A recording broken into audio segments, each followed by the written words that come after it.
So guys, ngayon nandito na naman tayo sa panibagong tutorial at ang ida-download natin ngayon is isang roleplay game which is 1 Leon RP. So, wala natin patagalin to, umpisahan na natin.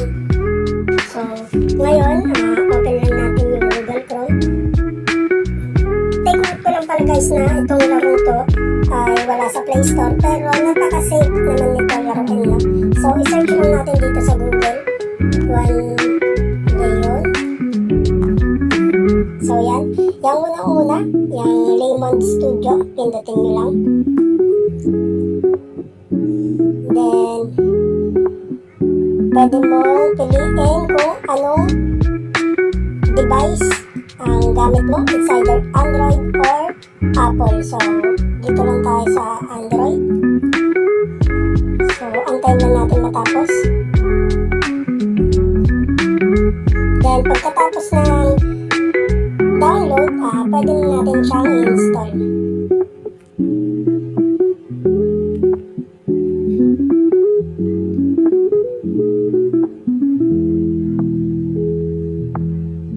So yan, pagtapos natin i-install, open lang natin. So yan, pag open natin, mag-check yung files siya. At may lalabas dyan. Pindutin lang natin ng accept. So kung wala pa kayong account, pindutin nyo lang yung register. Pero since na ako may account na, ilalagin ko na muna yun sa akin. So yun na, ilagin na natin yung account natin guys. So yan, magda-download resources siya. Antayin lang natin siyang matapos. So tapos na siya mag-download ng resources. Yan ang kalalabasan niya. Kompleto na lahat. So pwede na natin subukan maglaro. Last location na lang tayo.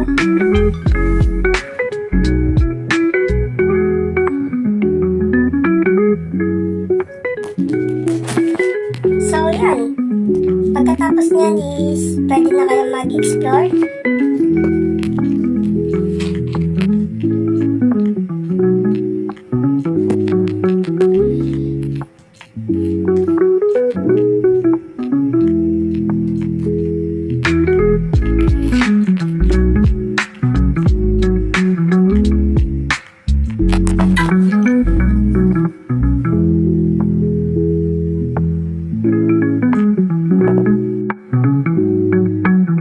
So eto na guys, fully downloaded na ang ating 1 Leon RP. So pwede na kayo makakapag-umpisa mag-explore dyan, mag-grind, pwede kayo mag-police, mag-doktor, mag-sundalo, at marami pang iba. May iba't ibang jobs din dyan na talaga mag-i-enjoy kayo sa pag-grind. At sa mga nagtatanong kung ang larong to ay pwede sa mga low-end devices, yes guys, pwede. Yan, ipapakita ko sa inyo na may settings yan sa mga graphics. At ang ipapakita ko na lang sa inyo para mabilis is yung low 30 fps at yung ultra. So, yan. So, kanina sa pag-login natin, yung quality na napakita ko sa inyo na graphics is yan, yung good.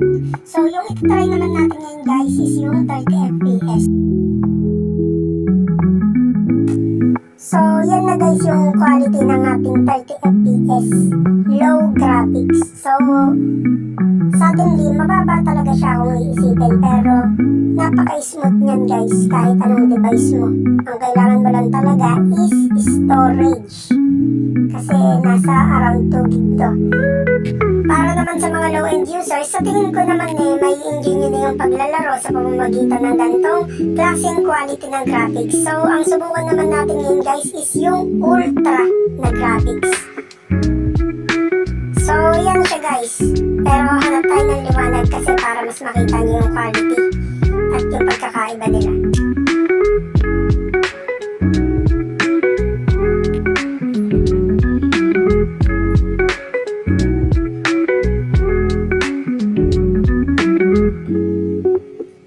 So, ganyan siya. Ganyan yung ultra graphics niya guys. At mas makikita niyo pa yung difference kung i-explore ninyo. So, yun. Maraming salamat sa panonood. Please follow and subscribe. Peace!